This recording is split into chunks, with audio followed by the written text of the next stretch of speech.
Tyler Perry's movies were a very important part of my childhood.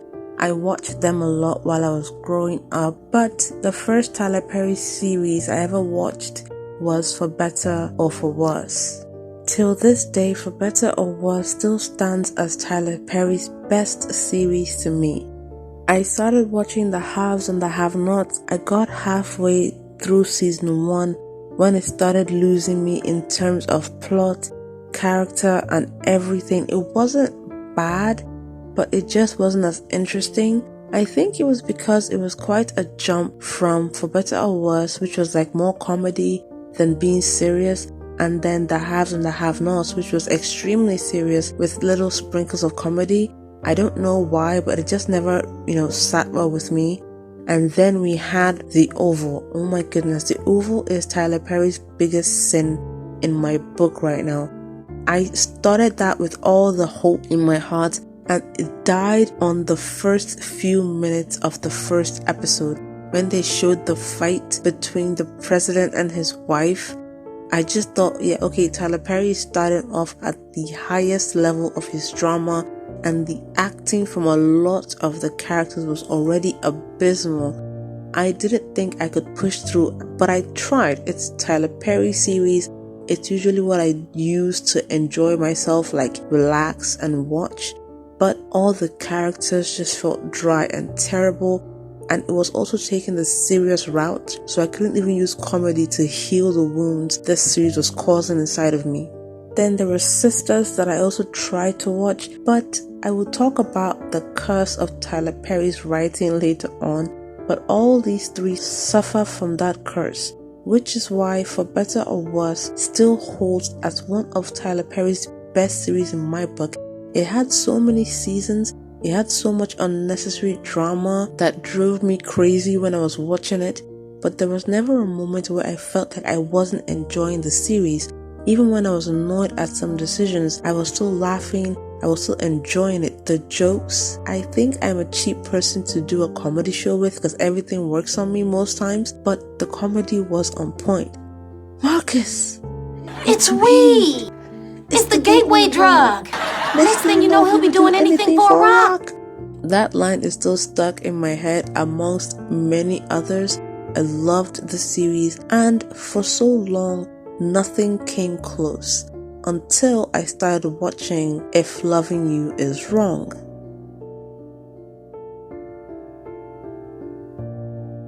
We are going to move to the final part of this video where we discuss that abysmal, and I mean that in every sense of the word, that abysmal series finale that was season 5.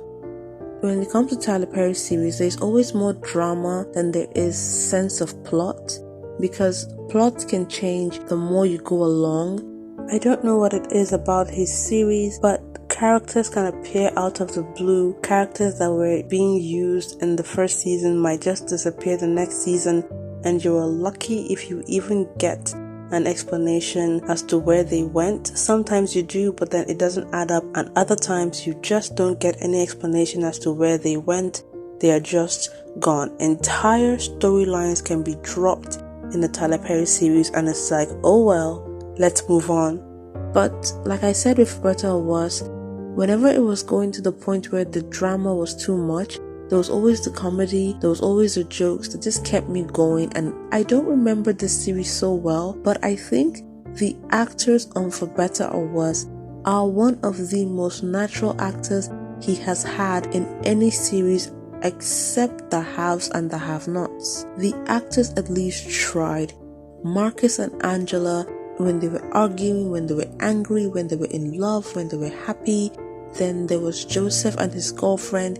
The acting always had a way of feeling natural, but there was something unnatural about the acting in Sisters and the acting in The Oval. I don't know if it's all the acting or if it's maybe the dialogue that just feels disconnected from reality.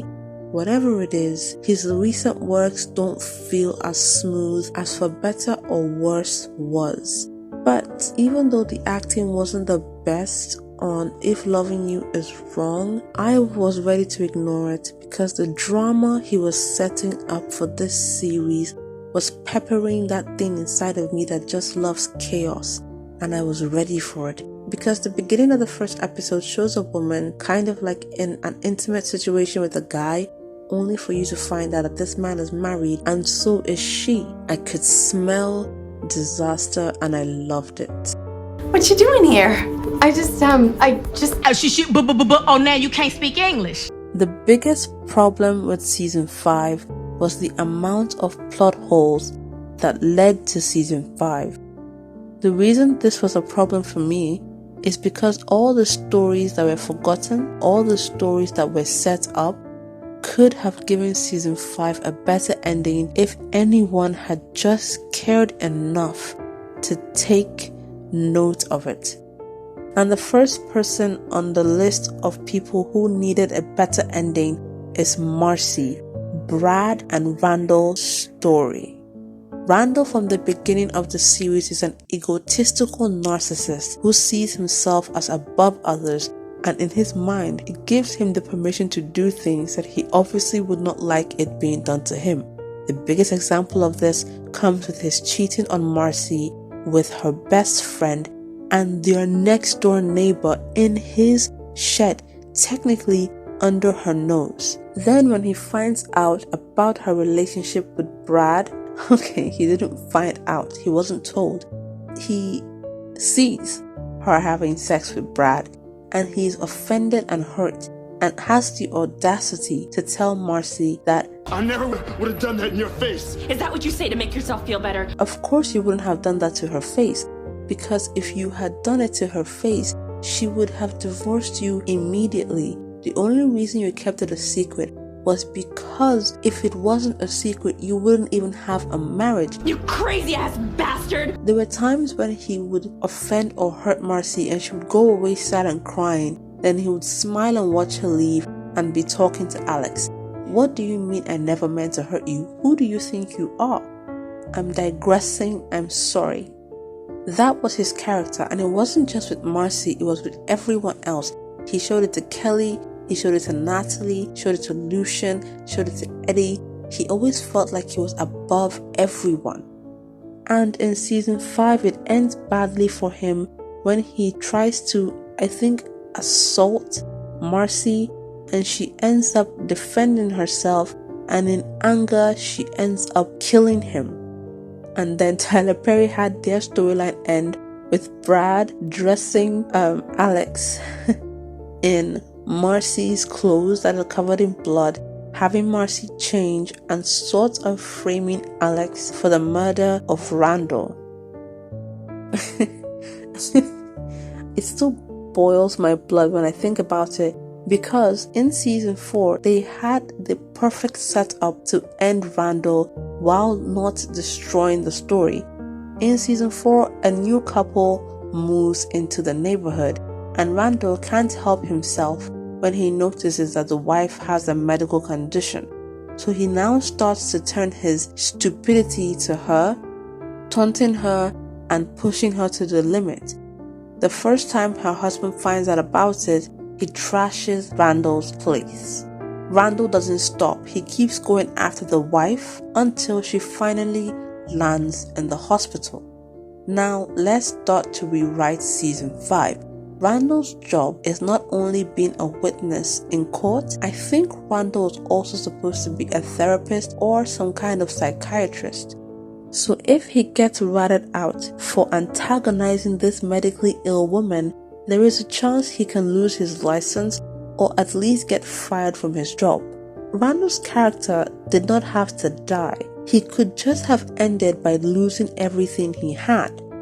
So when he kidnapped Marcy and dragged her into his house, I would have preferred if, as he was about to hurt her, the husband just bursts in and begins to beat him out of anger for what he did to his wife. And Brad would hear the commotion and come in to see what has happened to Marcy and take her out of the house. When she is safely in his place, he would come and stop the other guy from beating Randall to death. And then the husband of the woman Randall sent to the hospital will now be able to use the information his wife gave him along with Natalie to make sure that Randall loses his job. I feel like that would have been a perfect ending, to have Randall completely shattered and destroyed while also leaving Marcy in peace. That lady had been through so much, and the ending Tyler Perry saw fit to give her after he introduced so many interesting ways to end the story was that she killed Randall and then they framed Alex for his death. Alex had already kind of ruined herself with her drinking and the things she said. It would have been so much better if she sobered up in the house and Brad told her once again that he was going to fight for his kids and he was going to take each and every one of them away from Alex because she wasn't a stable person. But as unjust as that ending was with regards to Marcy, it was not as unjust as the ending with Esperanza, Steven, and Eddie. Back to the plot holes and forgotten characters. In the beginning of the series, in season 1, Eddie was doing a lot of sketchy things to other police officers. I think 2 of them went missing. I don't know what happened to the last guy that was an addict. I can't remember, but he was under suspicion. But every time they tried to arrest or detain him, Eddie will find his own way out. In season 3, Eddie is introduced to a new opponent in the form of an old schoolmate of Randall's. And in retaliation to something they did to him, I think they suffocated him, then chained him up in Randall's house. Eddie decides that he's going to kidnap Randall's friend and torture him. And after the torture, Randall's friend promises Eddie that he is going to make sure that Eddie suffers slow. How much is all this going to cost me? To get even with him, I would pay you. Why does this hurt me? Throughout the entire series, Eddie has been this pompous jerk that does whatever he likes because he believes he can get away with it. But they start showing that he actually fears something. He fears being discovered. He fears being found out. He fears having someone stand up to him. It's where Steven came in. Steven represented someone who would not take his BS. And so, Eddie doesn't mess with Steven.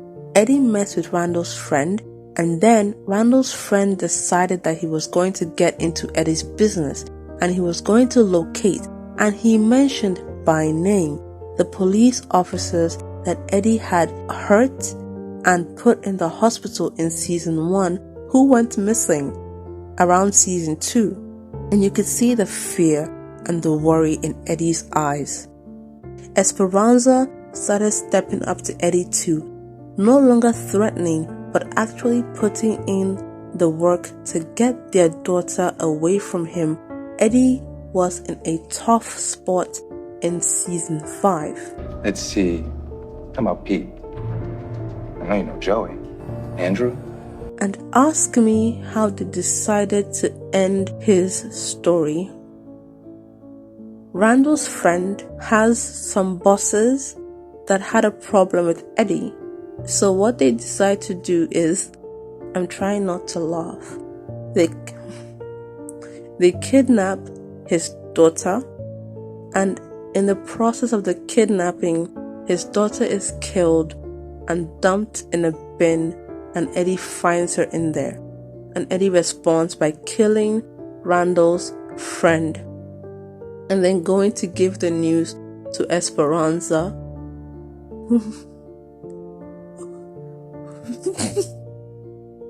I'm sorry, who proceeds to shoot him.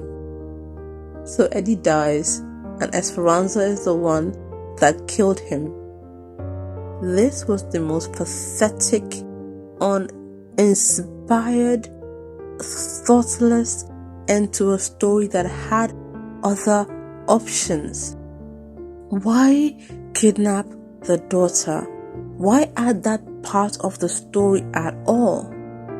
Why would you introduce a character like Randall's friend? Have him say things like, I know what you did to Andrew and the other guys. I'm going to help Esperanza and then I'm going to ruin your job. And then you end it with, Eddie killing him and Esperanza killing Eddie. What kind of weak ending is that? Why not this instead?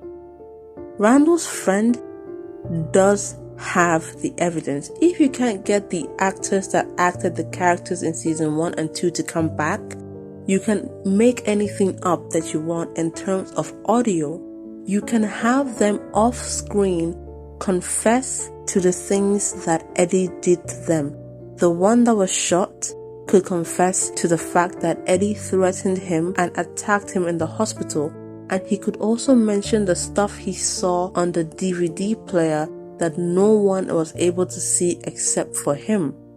And as for the cop he ran over when Alex was looking for her child, he could also have had an audio confession stating that Eddie was the one who ran him over, shot him, and threatened his life.